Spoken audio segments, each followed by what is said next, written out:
he has prepared another door. He gave me a chance to run for state senate and experience as a senator. As you know, a senator has a lot more prestige and more comfortable 4 years rather than every 2 years running.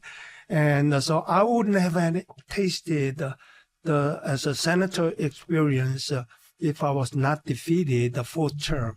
I didn't know. Welcome to another episode of Coffeez. Please welcome Senator Steven Choi. Thank you, Joseph, for your invitation and the nice introduction. Looks like you have done a little bit of study on me. Yeah. We did a little bit of study and got to meet you a couple times. Yeah. Thank you for the nice words. God bless you and God bless your service. You're a man of faith and a man that continues to help so many countless others. So God bless your service. Thank you. So with the Christmas coming, Merry Christmas. Merry Christmas. Blessings to everybody, all the listeners. Thank you so much. Yeah. So let's dive into it. I always like to see like how people start their day. What's your morning routine? I try to vacate my morning time as much as possible. I tell my scheduler, don't book me up anything in the morning because I have my personal stuff I need to take care of, but particularly as soon as I get up, my date, I try to get up early, somewhere 5 o'clock, 5:30, and on the bed itself, I try to open up my day with the Bible verses. This is my fourth time reading Korean Bible and then English Bible, Korean Bible, English Bible. Now into English Bible right now, I'm reading for the fourth time. And a minimum of 2 chapters of a book. Right now we're back to Genesis. It's quite interesting to read, especially I visited Israel right after session this year in September. I was 14th to 19th. Was eye-opening for me, and some geographic area names that I've been reading in the Bible, and in reality, having seen the location names, and wow. That's Samaria, and so, like that. It hits me in real time in reading the Bible. So that's my first encounter in the morning. And then I try to make up a little bit of exercise. I don't have much time. I try to go to gym and spend a couple hours a day. And I had slack time between 2 elections from assembly time and when I was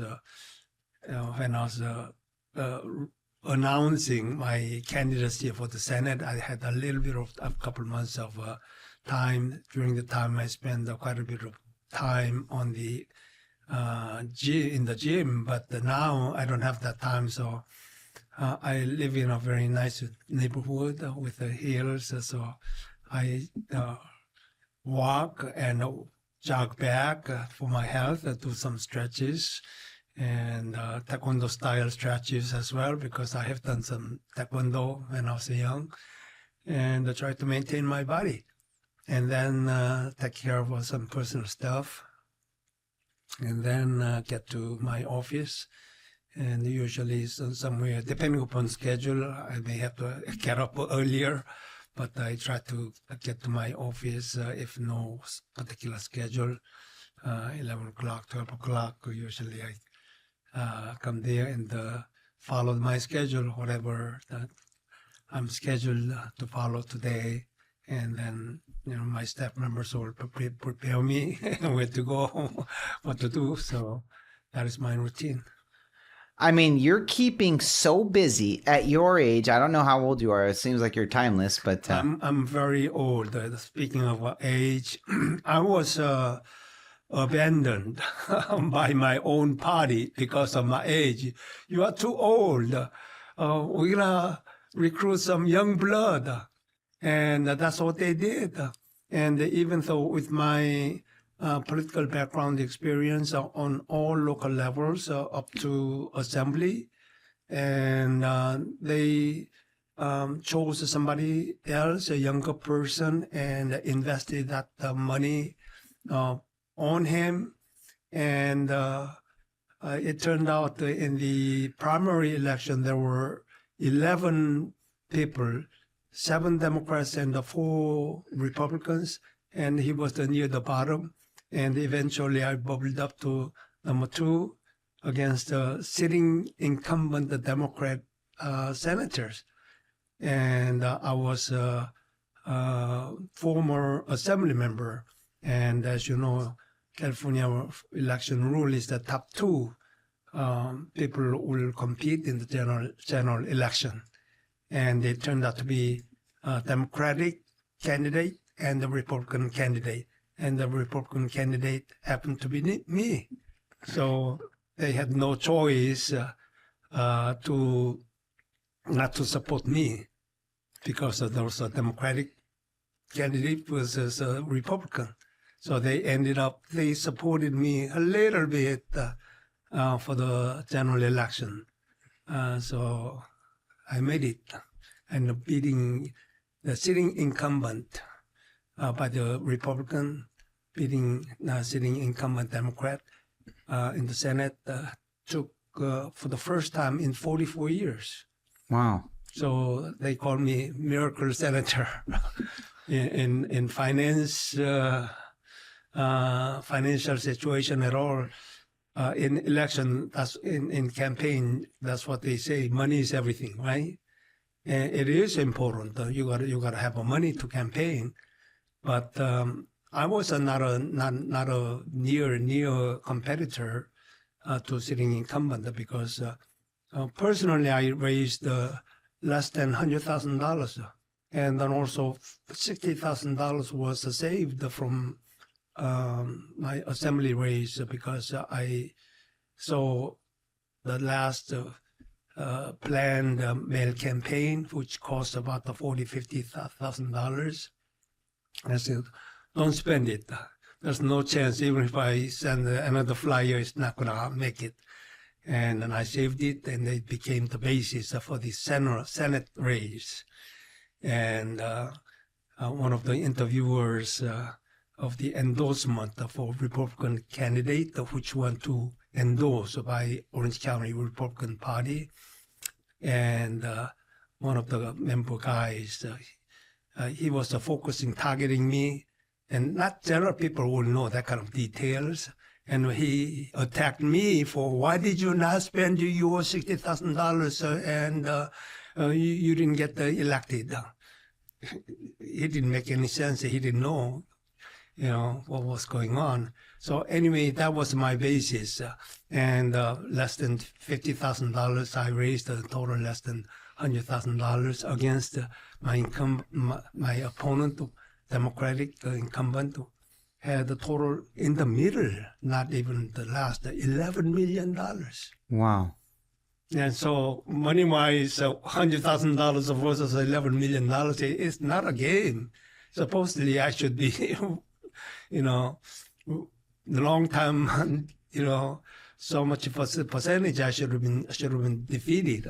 Yeah, I should have been wiped out. But I beat him, so nobody supported me. No organizations, no, not even my party, as I said, and no lobbyists, etc. So people were surprised, shocked. What do you think the catalyst was for you to win that election? If you didn't have the support from your party, you didn't have money to win, what is it that allowed you to win by a landslide? I'm glad you asked that question as a fellow Christian, as I understand you are also Christian. God has nothing that is impossible. As a person of faith, only tool I had was that I was praying to your will, not to be afraid and to be brave. And then I prayed, and he delivered that miracle. To me, that was a miracle, one of the, miracles that people may not believe in. Yeah. Now, I want to I want to go back. I want to go back to when you came to America. I mean, a lot of people say they came to America with $5 in their pocket. You came to America with $50 in your pocket. Could have been 100, but the story goes $50. Now, what do you remember about those early days that really drove you forward when you came to America? What is it that really inspired you as an immigrant? Yeah. My story about $50, I went upon arrival here because I started out with that story which was true. And in fact, I left my country of South Korea right after my military service, right after college. And then I was an artillery officer. And they didn't pay us much, so I didn't have much money to save, and leaving for America, I had to just clean up my bank account, and that turned out to be $100. So I took $100, and then at that time there was no even direct flight from Korea to. At that time, my destination was Hawaii, because that was the place where my first job was started. That America gave me. But there was no direct flight to Hawaii from Korea. So we had to go to Japan and to spend a night and fly to Hawaii by Pan Am. And my friends went to a shop, and everybody's buying camera. And he says, "Oh, you gotta have a camera to take pictures to have some memories." And so I invested my $50 to buy a camera. That's the reason by the time I arrived in Hawaii, I had only $50 left. That was the story, where it began. So from there, my journey began in America. It was remarkable how I survived, and my education for my master's degree and a PhD, and ended up being a professor. From there, I was led into politics, and here I am. So you were a professor. What did you teach? My degree was library and information science from the University of Pittsburgh. Okay. And so USC dean, I met her, Dr. Mata Bose, was in the American Library Association convention in Chicago, and my dean was introducing me as a doctoral student. And I don't know why the dean was impressed by me. And after several months, she called me, "I come to USC and teach for us." So that led my way to Southern California. And when did your career in politics start? That was after teaching USC for 5 years. I moved to Orange County and taught at UCI for about 3 years. At the time, the subject changed because originally my job to America was a Korean language instructor and a cultural instructor for Peace Corps members who were assigned to go to Korea. So teaching Korean language was my interest and became a vocation. Wherever I go, I studied a Korean language school. And so I proposed to UCI to open up a Korean language class. And that idea didn't go anywhere. He asked me to bring $1 million to start a program. And if you guarantee my teaching position after I set the class up, and no, we cannot guarantee, then why should I try to raise $1 million? Anyway, I stopped that effort, and about 3 years later, somebody called me and come and teach. Oh, there's a Korean language class, and learned that one professor who was a visiting professor from several national university, and he returned, and they suddenly had no professor to teach. So they thought about me and called me to teach. So I taught there. So because of that, the teaching experience at UCI and USC, including my landlord, the people around me, kept on asking me to run for school board in Irvine. And that was about for 2 years. No, I don't know anything about what the school board is about, what they do. No politics, and I'm not interested in. And I was studying my own business called the Dr. Choi's Academy. And then I resisted for 2 years and eventually ended up becoming a candidate because I was misled. There are 2 positions, nobody's applying. Put your name in and you may get elected without having to, go through any campaign, in a real election. And is that what happened? And it ended up with 10 candidates for 2 positions. One incumbent going after her own seat and one open seat. And one open seat, 9 of us competing. And I was the only non-Caucasian, only Asian with an accent and different, I guess, the point of views, visual minority and the language minority with the accent, everything as a surreal situation. But surprisingly enough, I didn't know how to campaign or anything, but I got elected. That was 1998 for the first time. That was my door opening. Into politics. Into politics. You've been in politics for a long time. Ever since 1998. Yeah, we're going on almost 3 decades. Yes, close to it, about 27 years right now. And that is probably one of the records as well. Very few defeats and it's a continuous election. So I joke, and then also plus reality, I'm still treading the water to get up the political pond. And people keep on pushing me back that means people keep on electing me when I run. If you don't win, I mean, you are forced to retire from the politics, right? But they keep on re-electing me, so still I am happily serving my supporters and the constituents. I always wondered, you're in a position financially where you don't need to work. And obviously politics probably doesn't pay much. What is it that drew you to politics? Like, why are you putting yourself through all this hassle at your age, in your financial position, and not having to do it? What is it that draws you to climbing the political ladder? I think you are making a good point.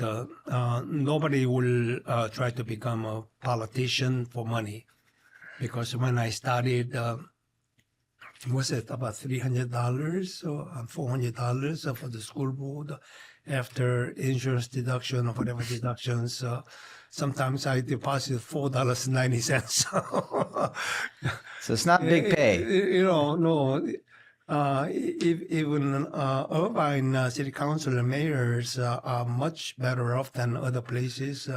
That was a little bit better than in comparison to other cities. Was decent enough, but I served in the school board for 6 years before I started as a city council, which was 2004 for the first time I ran.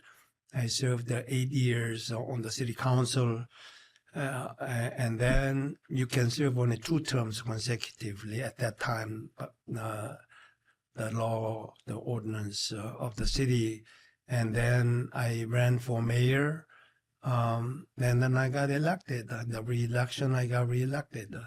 So I served as a mayor 2012 to 2016 until I got elected to the state assembly in the 68th district.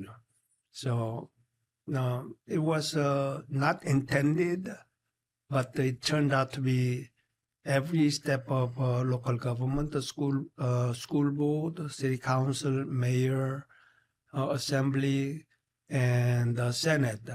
I think this has been a long record for anyone, either minority or non-minority, even professional politicians who, like in Congress, with no term limitations, they forever serve until over 90 years old. I never intended to serve this long, but as you can see, my memory is sharp, and physically I'm fit, and people still desire me to serve them, and they keep on electing me. So if this condition continues, so why not? And your question, so why are we serving in the difficult process of becoming a politician? It is very difficult. This year is the only comfortable time I'm not campaigning for re-election. Up to assembly, every 2 years, you have to run 2 times, primary and the general election. But the Senate is for 4 years.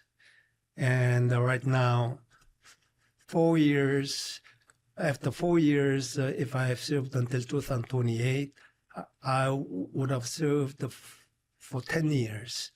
And the state regulation is that I shall serve only up to 12 years. So I will have 2 years left to serve in the state legislature.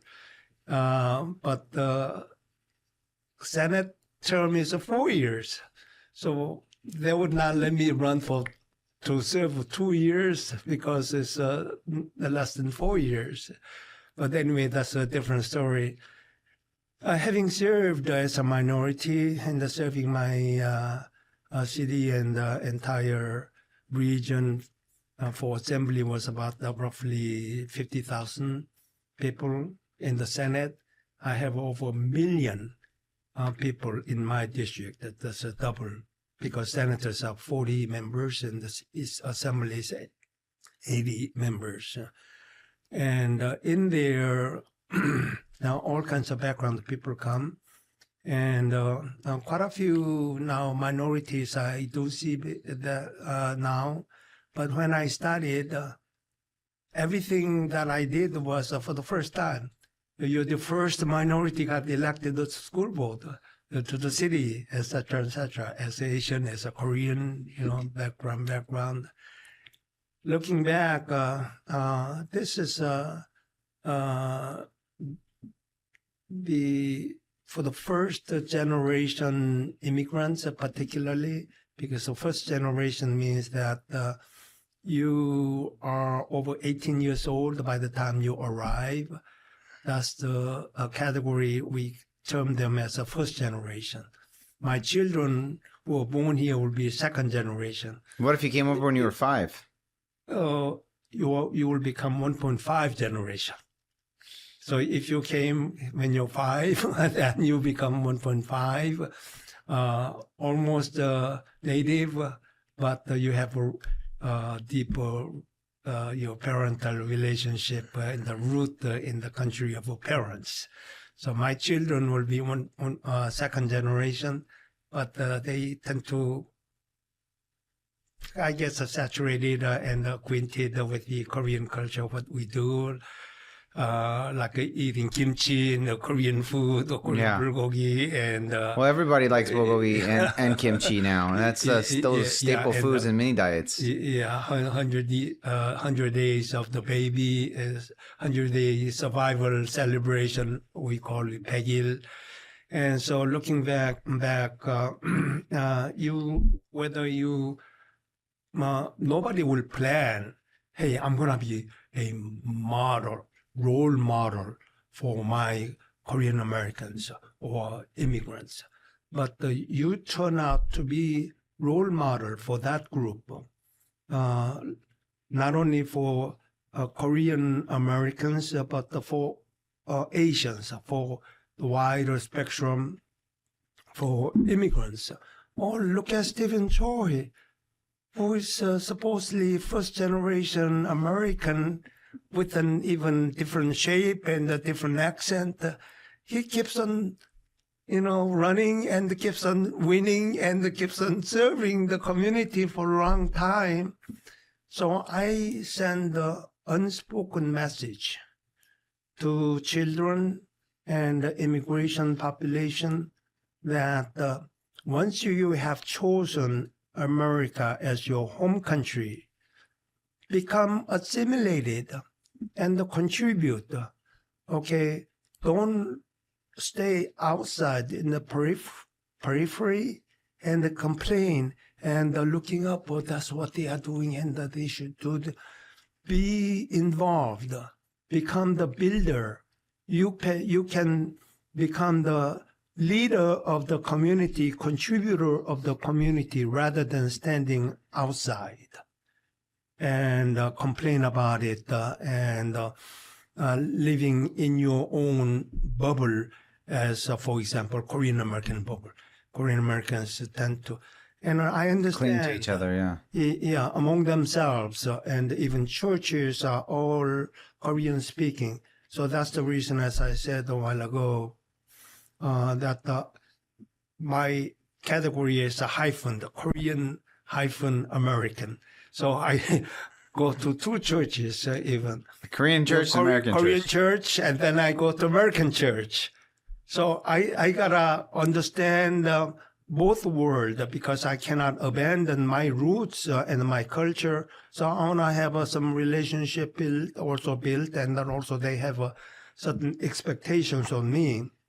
Yes. So I try to maintain and continue my relationship. At the same time, I'm an American. I want to learn what Americans believe in, what Americans talk about. I want to have American friends. So if you in my church, I go to American church, Marion's Church in Irvine, in the nearby Newport Coast. That's the borderline. It's still in the jurisdiction of the Irvine. In there now, I see a lot of non Anglo-Saxon white people are coming. I've been going there by 7 or 8 years, and now I see the very rapid change of non-Caucasian minorities are starting to attend there, and that if you go there, they have a program called the Rooted, and they assemble you with the similar background, age group, whatever, and to do Bible study and the introduction to church, your belief discussions, and share the relationship. And then after that, nine months program, when that's over, they put you into something called a life group, becomes a lifetime friend. And we continue meeting regularly, either every week, every 2 weeks, depending upon that group. And we keep on doing group studies together. And through the group studies, we share meals, go to restaurants together, so maintain our relationship. So I have more friends, I guess, closer friends, among so you're in life group non-Koreans, and I'm in the non-Korean life group. Nice. And my wife only 2 non-Caucasians in there. So I learn and try to assimilate and mingle with non-Korean people as well. So that's what I try to tell Korean Americans, my friends, and also especially young people, just to get involved in your community. And you are living in the United States and with a lot of good benefits and a lot of difficulties that you have faced in your home country. And this is a much better country. And now, rather than taking advantage of the establishment, whatever the good benefits that America offers, you need to think about how, as an immigrant, you can contribute to make your community better, America better. And so you naturally become a role model, and that's the advice I try to tell my second generation, and then among people who may have some ambition in politics, because typically that's what they question. How did you get into politics? Why did you get into politics? So I guess that's the reason I kept on running, because I gave good vision and hope to non-Koreans, all the immigrants. I love that. I love that. And being an immigrant myself, I totally relate. I guess I always considered myself a first-generation immigrant. I just learned I'm a first-generation and a half immigrant. So 1.5 generations. Yeah, because I was born there and I came when I was 5. That's why I asked you specifically. I'm like, so what am I considered? It's still imperative. Warren Buffett says the most important real estate you can invest in is the real estate in between your 2 ears. So this is the most important real estate to invest in. My mother was super hero to me. She kept on emphasizing my village where I grew up was a small farming village, but in that village alone, we were wealthy family with lots of land. What she said was that I don't plan to inherit my land to you. I would rather sell them and put the knowledge to your brain, which nobody can steal. Yeah. But if you don't have a knowledge, wisdom in your head, then somebody smarter than you are could steal your land. That is very true. Still true to this day. It's still true. Yeah. So that's invest in your my politics was based upon my education background. If I didn't have a PhD, USC wouldn't have invited me to teach at the graduate school. That was a graduate school. And if I didn't have any teaching experience, nobody around me, including my landlord, where I studied my Dr. Choi's Academy, he became a good friend, Waki Ray. I don't know, Waki, you are listening to me or not, but he was one of the visionaries and believing in me, kept on encouraging me, run for school board, I will support you. And he turned out to be a Democrat. But he did support me too. I don't know if he's still a Democrat, but yeah. So and all of this, my educational background, teaching background, impressed some other people, encouraging me to run into politics. We need a person like you with an educational background for our school. And so still I'm in education committee in the Senate. Your business is in the bedrock of American dream. We make the American dream come alive. Exactly, supporting, home ownership, affordable home, all kinds of problems that we are facing. I mean, you gotta make it happen. The mortgages available for first-time home buyers.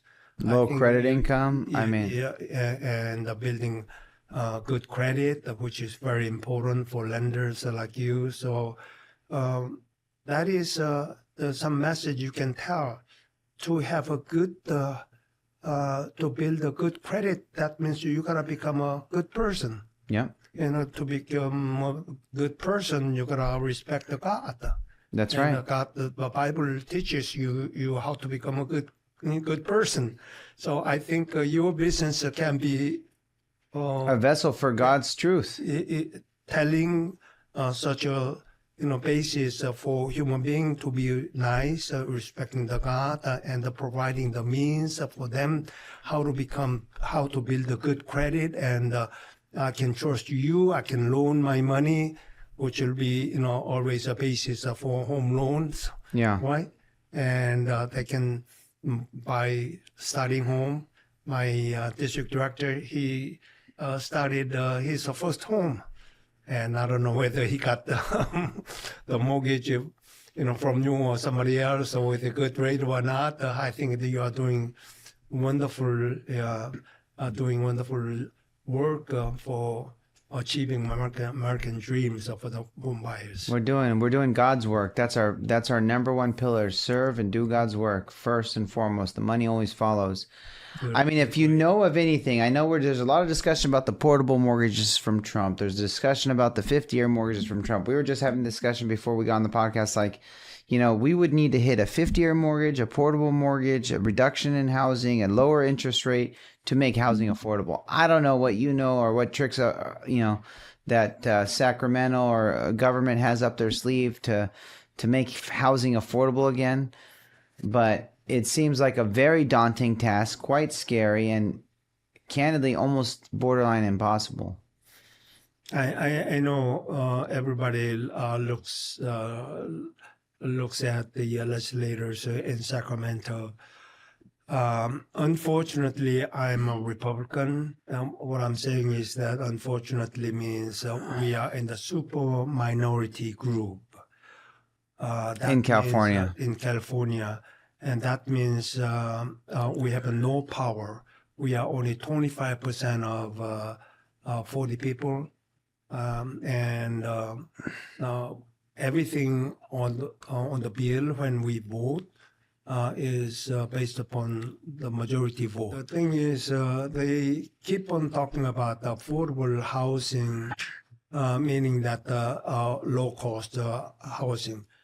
To build low-cost housing, you gotta encourage builders. The builders are out there, not as a charity project. They are out there to make money. Yeah. But they need to know the basics of economy and business world, to encourage them and make money to make them easier to develop homes. Is that less regulations, more regulation is every step, but they try to get the permission that costs money under the name of fees they charge. Yeah.